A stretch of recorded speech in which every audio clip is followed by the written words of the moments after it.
사람의 인생을 나누는 데는 기준도 있고 지표도 있을 겁니다.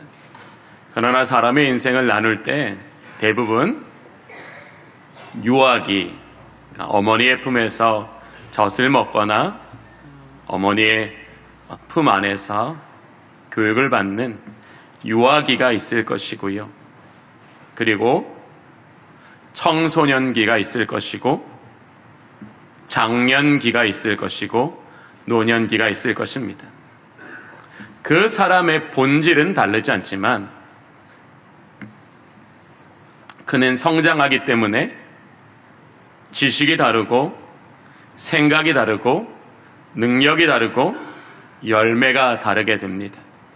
그래서 하나님께서 성경에서도 어린아이의 일을 벗어버리고 믿음의 장성한 분량에 이르라고 말씀하시며 우리가 예수 그리스도를 믿은 이후에 어린아이와 같은 유년기 신앙에 머물러 있지 말고 푸른 꿈을 꾸는 청년의 시기를 넘어서 이제 아름다운 열매를 맺는 장년의 때를 살아갈 것을 성경은 우리에게 이야기하고 있습니다. 미국의 복음주의 설교자였던 무디 목사님은 특별히 모세라는 사람의 생애를 세 가지 시기로 구분하여 명설교를 하신 적이 있습니다. 첫 번째 모세의 시기는 something의 시기입니다. 무디 목사님이 미국 사람이셔서 부득불 영어를 사용하게 되는 걸 양해해 주시길 바랍니다. 이 something의 시기라는 것은 어떤 시기냐면 모세가 자신의 지식, 자신의 배경, 자신의 힘을 가지고 자기 안에 있는 의로운 분노를 통해 민족을 위해서 자기가 원하는 것을 할 수 있다라고 믿고 그것을 실행하며 살았던 시기가 모세에게 있었다라는 거예요. 그리고 그 something의 시기가 지난 다음에 하나님은 모세를 어떤 시기로 인도하셨냐면 nothing의 시기로 인도했대요. nothing이라는 것은 아무것도 할 수 없는 이라는 의미입니다. 모세는 자신의 동족을 애굽 사람이 괴롭히는 것을 참지 못하여 그를 쳐 죽이고 그를 교묘히 감춰 완전 범죄를 계획했으나 그것을 본 이스라엘 민족에게 탄로나서 광야로 도망치는 그 시기를 nothing, 나는 아무것도 아니구나, 나는 매우 불완전한 존재이구나 라는 것을 깨닫게 되는 nothing의 시기가 있었다라는 거죠. 그리고 그 nothing의 시기에서 40년 동안 하나님의 특별한 은혜와 특별한 능력을 통하여 이제 자신의 모든 생각과 힘을 다 내려놓고 오직 하나님의 뜻과 하나님을 자기의 힘 삼아 이제 하나님의 거룩한 부르심에 순종하여 그 은혜의 삶을 살았던 시기를 anything의 시기라고 합니다. 그리스도가 또 하나님이 인생의 주인 되셔서 그 하나님이 우리 안에 거하심으로 우리에게 은혜와 진리와 성령으로 우리의 삶을 이끌어 가시는 그 하나님의 뜻에 자신을 맡겨드리는 그 시기를 모세는 무엇이든지 바른 영성과 리더십과 순종을 통하여 이루었던 그 시기를 anything의 시기라고 하였습니다. 성경에서 하나님은 모세를 통하여 모세가 자기 힘을 의지해서 살았던 시기와 그가 자기 힘을 부인하고 철저히 하나님의 힘을 자기 힘으로 삼고 살았던 두 시대를 성경에서 명확하게 대조하여 주심으로써 모세라는 사람이 과연 어떤 힘으로 살았을 때 그는 부요했고 그는 승리했고 그는 영광에 이르렀는지를 정확히 보여주심으로써 이 땅에 살아가는 우리가 어떤 힘으로 살아가야 하는가를 정확히 모세를 통해서 보여주셨습니다. 모세는 40년 동안 너무너무 힘들었을 겁니다. 왜냐하면 인생의 배경이 180도 바뀌어졌는데 거기에다가 사람을 죽였다라는 그 마음의 상처와 그 마음의 고통이 누르는데 얼마나 힘겨웠을 겁니까? 하나님은 왜 모세의 실수를 막아주지 않으셨습니까? 왜 모세의 범죄를 막아주지 않으셨습니까? 하나님께서는 모세가 깨달아야 되고 변화돼야 되고 새로워져야 되는 인생의 시기가 반드시 필요함을 아셨기 때문에 모세로 하여금 그가 자기를 스스로 부인하고 자기의 무능력함을 인정함으로써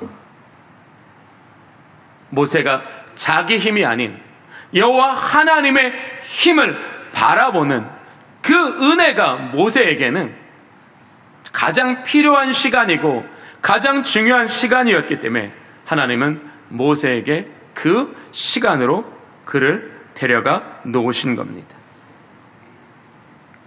사랑하는 주님의 성도 여러분, 우리는 때로 내가 당하는 고통이, 내가 경험하는 실패가 마치 여기서 내 인생이 끝날 것 같고 나는 더 이상 소망이 없는 것 같다고 우리의 마음을 짓눌러 우리를 곤고하게 할 때가 있습니다.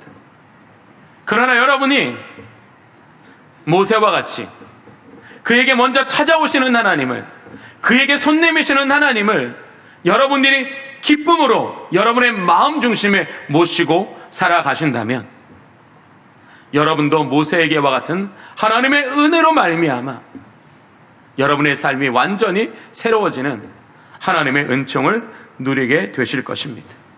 오늘 본문을 보면 시인은 이 세상을 살아가는 성도들이 어떤 힘을 의지하고 살아야 되는 것인가, 어떤 힘을 자기 힘으로 삼고 살아가야 되는가를 정확하게 이야기하고 있습니다. 3절에 보겠습니다. 귀인들을 의지하지 말리며 도울 힘이 없는 인생도 의지하지 말지니.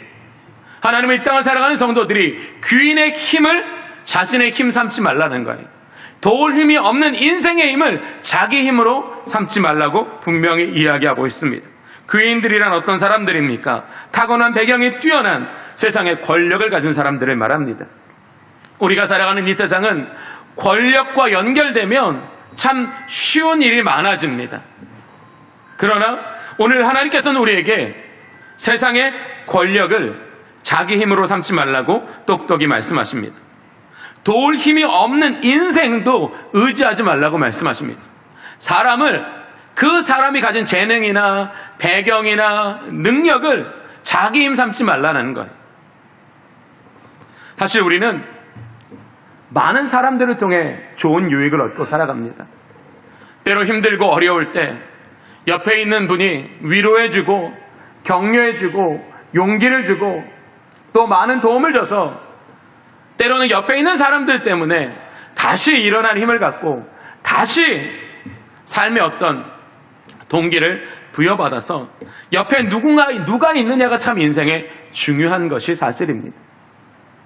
이 모든 것을 아시면서도 하나님은 왜 사람을 도울 힘이 없는 인생이라고 표현하실까요? 우리는 이걸 주목해야 돼요.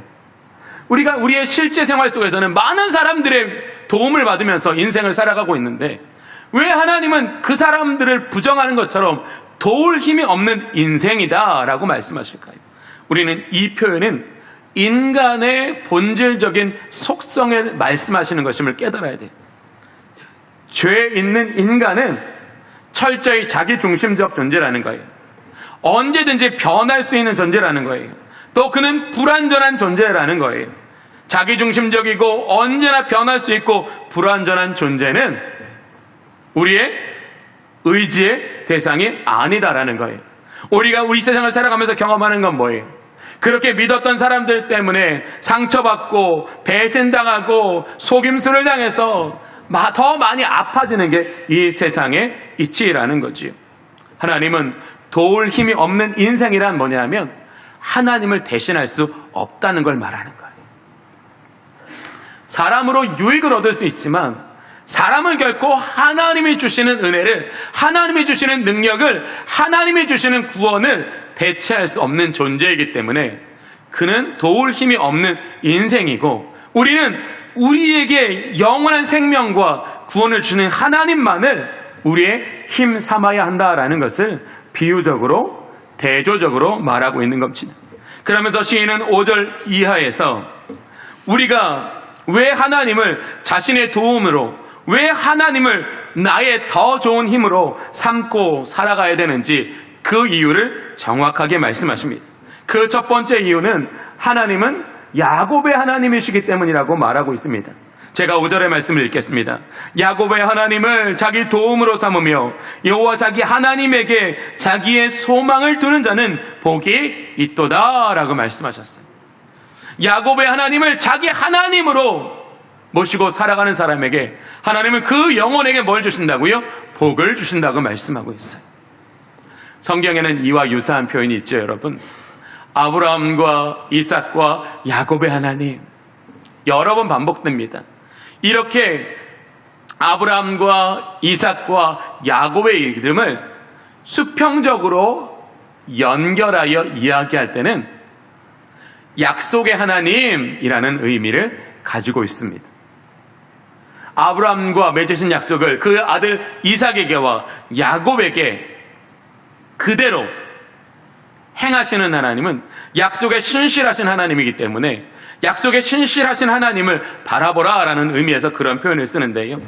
오늘 시인은 매우 의도적이고 교훈적으로 그와 같은 표현 대신에 야곱의 하나님이라는 표현을 쓰고 있습니다. 그럼 우리 먼저 야곱을 볼까요? 여러분, 야곱이라는 사람의 이름이 뭐지요? 뒤꿈치를 붙잡다라는 의미입니다. 여러분 다 알고 계실 겁니다. 성경의 이름들은 우연한 이름들이 아니라는 것.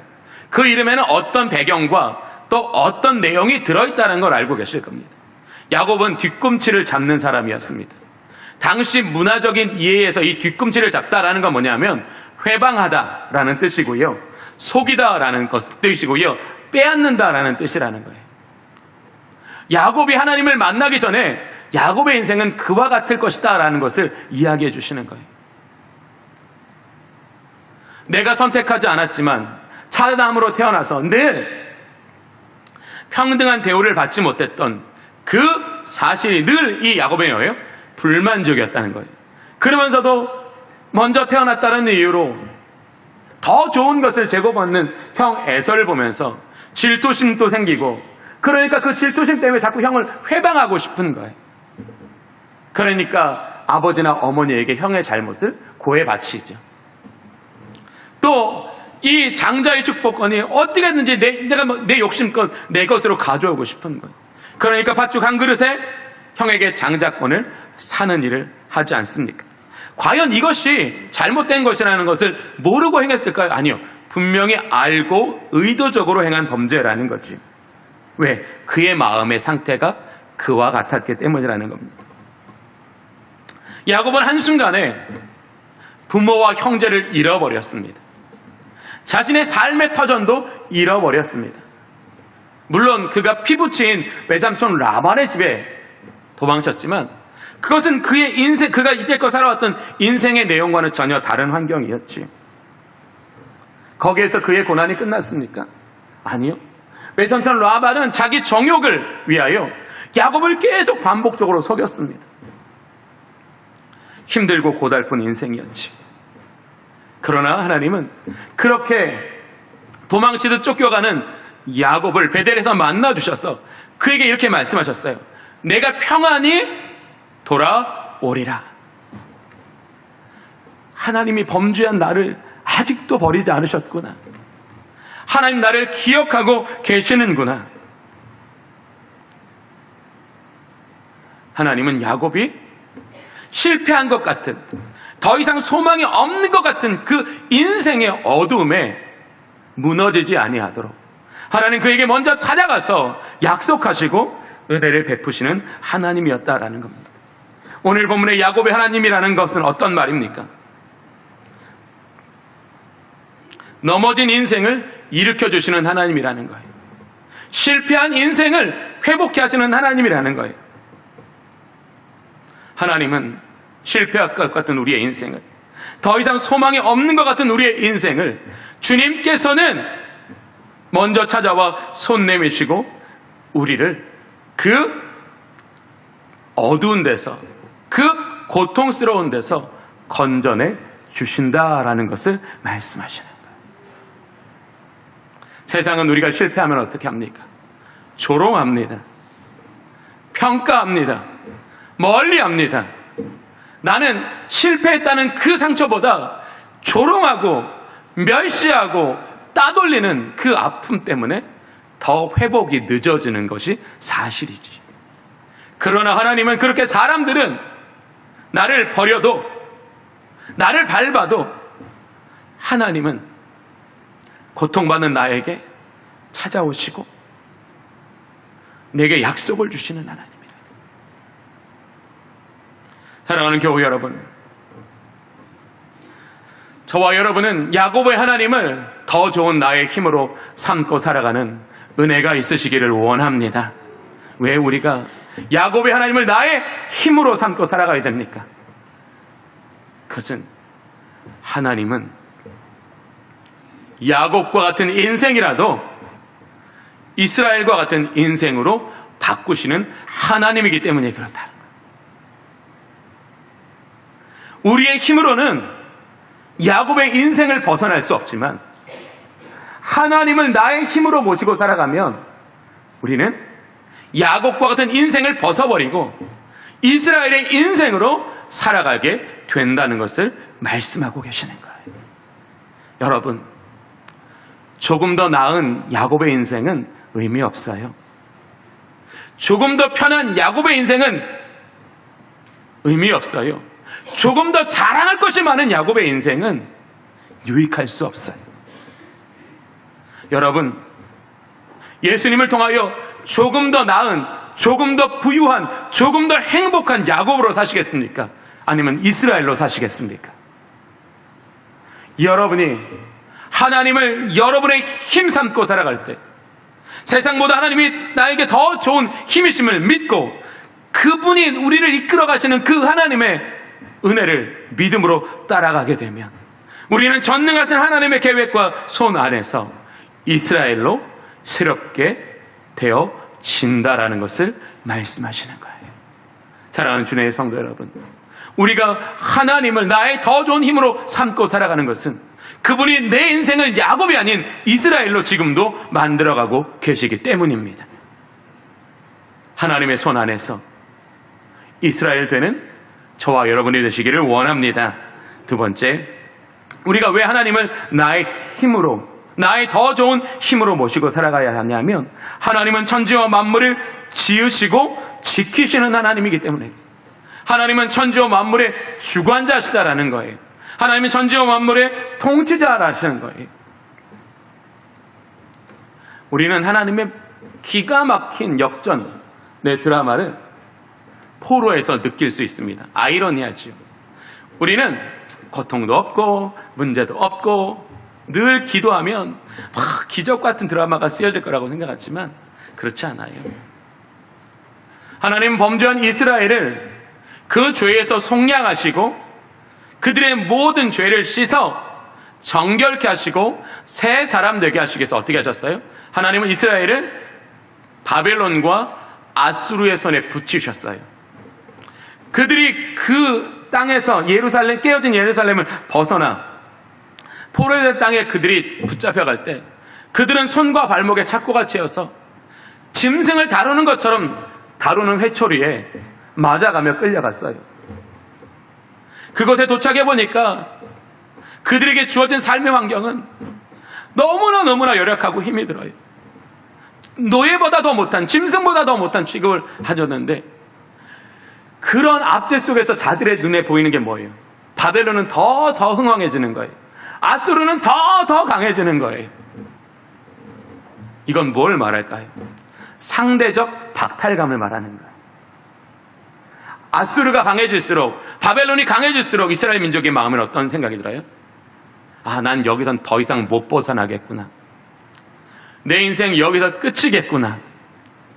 바로 그렇게 하나님께서 우리를 하나님의 특별한 은혜로 새롭게 하시기 위해서 이끌어 가시는 그 정점에서 사람들은 선명하게 갈려진다는 거죠.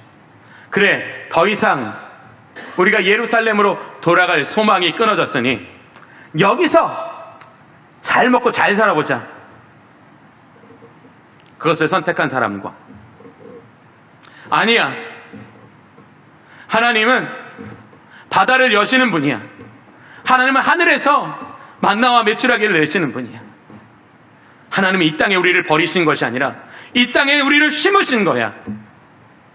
나는 이 땅에서 다시 우리를 새롭게 자라나게 하실 하나님을 믿어.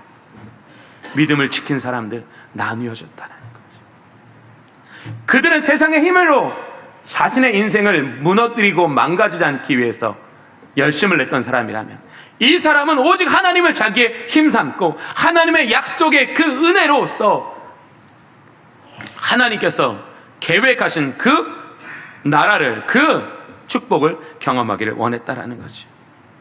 우리가 에스라, 느헤미야, 에스더를 보시면 1장에 계속 뭐가 나타나는 줄 아십니까? 하나님이 들어 사용하시는 사람이 기록되어 있습니다. 하나님께서 누구를 들어 사용하셨어요? 바사의 왕 고레스를 들어 사용하셨어요. 이 얼마나 기가 막힌 드라마예요. 이스라엘 민족을 가장 수치스럽게 끌어갔던 그 사람들을 통해서 하나님이 다시 그들을 약속의 땅으로 돌려보내시는 위대하신 하나님의 드라마를 쓰고 계시는 거예요. 계속 보면서 누구를 쓰셨어요? 고레스 왕을 쓰셨어요. 아닥사스다 왕을 쓰셨어요. 아에수오르 왕을 쓰셨어요. 느부갓네살 왕을 쓰셨어요. 그들은 다 무너졌지만, 그래서 그들을 힘삼았던 사람들도 같이 믿음에 무너졌지만, 그곳에서도 그인을 도울 힘이 없는 인생을 의지하지 않고 하나님을 의지했던 사람은, 하나님을 자기의 힘삼았던 사람은 그 고난에서도 그 고난을 이겨냈고 약속의 땅에 나와 하나님의 축복을 누릴 수 있게 되었다는 거죠. 여러분, 그때 하나님께서 이 고레스와 느부갓네살을 통해서 돌이키시는 그 하나님의 방법을 경험한 이스라엘 마음이 얼마나 뜨거웠겠냐고요.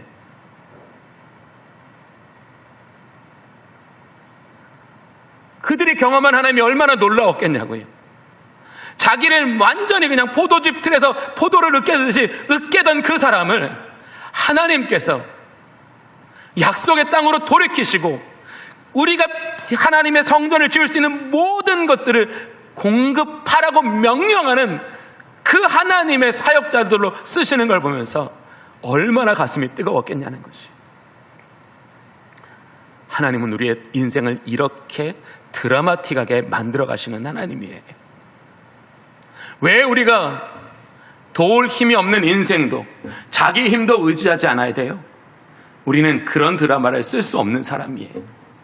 오직 우리에게 이런 위대하신 영적 드라마를 쓰실 수 있는 분은 오직 하나님 한 분이세요. 나는 무익하고, 나는 연약하고, 나는 변덕이 심하고, 나는 불순종하기가 쉽지만 우리가 무엇을 힘써 해요? 하나님, 나 주님은 붙잡고 살아가겠습니다. 하나님, 내가 잠시 주님의 손을 놓는 실수를 범해도 다시 깨닫고 주님 손 결코 놓치지 않고 꼭 주님만 붙잡고 살아가겠습니다. 주님만이 나의 힘이십니다. 주님만이 나의 도움이십니다. 주님만이 나의 능력이십니다. 주님만이 나의 구원이십니다. 주님만을 나의 힘으로 삼고 살아가겠습니다. 그 사람은 무지렁이 같은 인생일지라도 그가 하나님을 붙잡고 있었으므로 그의 인생을 드라마와 같이 만들어 가시는 위대하신 하나님을 경험하게 된다라는 거예요. 하나님은 여러분의 인생을 밋밋하게 만들지 않으십니다. 하나님은 여러분의 인생을 다이나믹하게 만드십니다. 왜 다이나믹하게 만드시는지 아십니까? 불편하게 만드시려고 한 게 아니라 하나님의 영광을 찬송하게 하시기 위해서 그런 거예요. 우리는 왜 하나님을 소리 높여 찬양하지 못해요? 그의 은혜를 경험하지 않고 있기 때문에 그런 거예요. 내가 한 주간 살면서 하나님의 은혜를 경험한 사람은 찬송 소리가 달라요. 기도 소리가 달라요. 분명히 달라져요. 하나님 우리를 그렇게 만들어가고 계시는 거예요. 그런데 하나님을 자기 힘으로 삼는 사람들만이 뭐예요? 그 준비된 은혜를 누리게 된다는 걸 말씀하시는 거예요.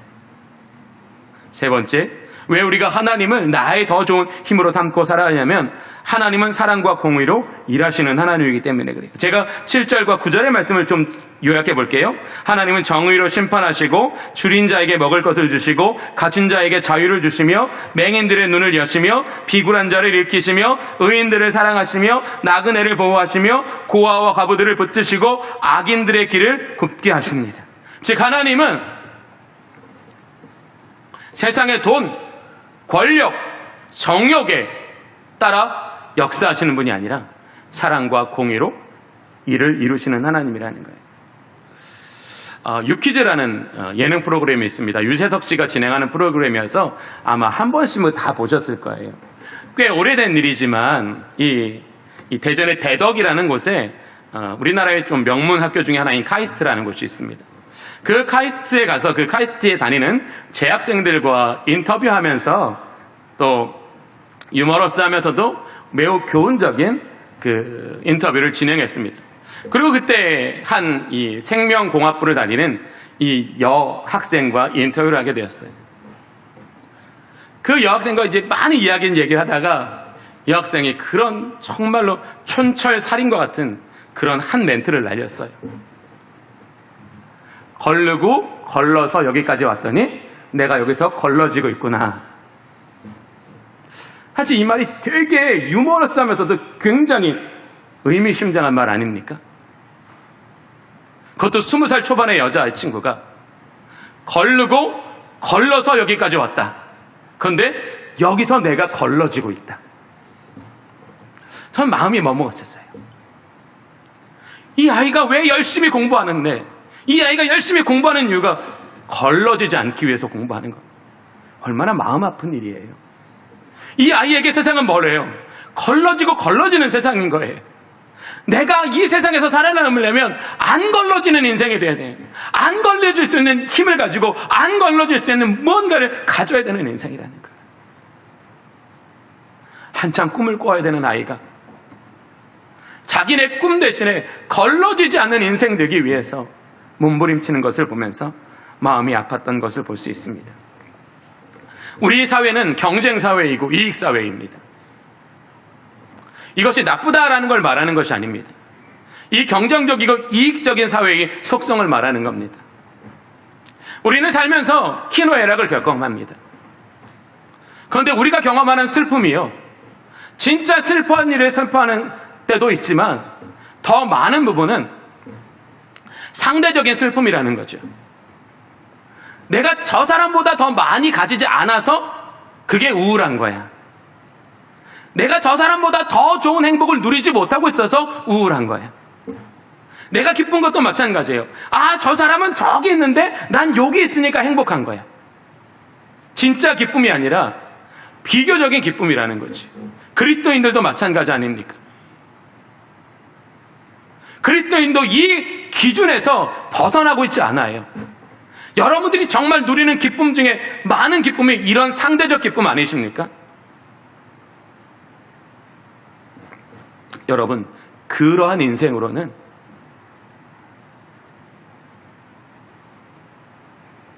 우리가 기뻐할 수 없어요. 그 기쁨은 잠깐이요. 그 기쁨이 지나간 후에는 고독과 허무에 뒤덮이는 게 사람의 인생이에요. 그러나 하나님은 어떤 하나님이에요? 사랑과 공의로 일하시는 하나님이에요. 그런데 그 사랑과 공의로 일하시는 하나님의 방법은 저와 여러분이라는 거죠. 하나님은 저희들의 마음을 감동시키셔서 저희들로 하여금요, 줄인 자들에게 먹을 것을 주시는 하나님이세요. 저는 이게 하나님이 주시는 복이라고 생각합니다. 내가 많은 것을 가지지 않았지만 오늘 하나님이 내 마음에 감동을 주셔서 내가 가진 적은 소유가 하나님의 나라와 그 영광을 위하여 사용되면서도 줄인 자에게 위로와 소망과 힘을 나게 만드는 일을 오늘 우리에게 하신다는 거예요. 오늘 보면 맹인들의 눈을 여시는 것을 우리에게 행하게 하시고요. 비굴한 자들을 일으키시는 것을 우리를 통해 일하셔요. 그게 사랑과 공의의 하나님이시라는 거예요. 우리는 이 방법, 이 안에 내가 없다고 생각하지만 하나님은 이 모든 하나님 나라 일을 위해서 우리에게 믿음을 주시고 복을 주시고 우리를 그 삶 안으로 초대하셔서 그 안에서 우리가 세상에 줄 수 없는 진짜 기쁨, 진짜 평안, 진짜 만족들을 통해서 하늘의 것으로 충만한 인생을 살아가게 하여 주신다라는 거예요. 이게 우리가 하나님을 나의 힘으로 삼아야 하는 가장 좋은 이유예요. 우리가 하나님의 사랑과 공의의 통치 앞에 아멘, 하나님의 뜻은 위대하시고 하나님의 역사는 부흥케 하십니다. 그것을 믿고 하나님을 따를 때에 그 안에서 저와 여러분은 최고의 삶으로 지어져 간다라는 거예요. 말씀을 정리하겠습니다. 우리는 자기 힘을 키우려고 노력합니다. 해야 합니다. 하셔야 합니다. 그러나 우리는 그것보다 더 중요한 것은 하나님은 나의 힘 삼고 살아가는 그 삶을 경험하는 겁니다. 하나님을 여러분의 더 좋은 힘으로 모시고 살아가십시오. 하나님은 여러분에게 야곱의 하나님이 되어주실 것입니다. 여러분의 인생의 드라마를 드라마틱하게 만들어 가실 하나님이 되실 것입니다. 여러분들을 사랑과 공의로 최고의 삶으로 만들어 가실 것입니다. 더 좋은 나의 힘이신 하나님으로 말미암아 살아가는 저와 여러분이 되시기를 원합니다. 기도하겠습니다. 자비로우신 아버지 하나님, 오늘 우리의 마음과 생각이 진리 앞에 조율되어지고 그 은혜를 따라가게 하여 주시옵소서. 하나님, 우리는 늘 자기 힘을 키우려는 노력에 매몰되어 진짜 힘을 놓치고 살아가고 있습니다. 자비로우신 주님, 하나님을 자기의 더 좋은 힘으로 삼고 살아가는 사람들만이 세상도 이기고 고난도 이기고 하나님의 선물을 누리며 살아갑니다. 우리 주님의 모든 성도님들이 하나님을 자기의 더 좋은 힘으로 모시고 살아가게 하여 주시옵소서. 예수 그리스도의 이름으로 기도하옵나이다. 아멘.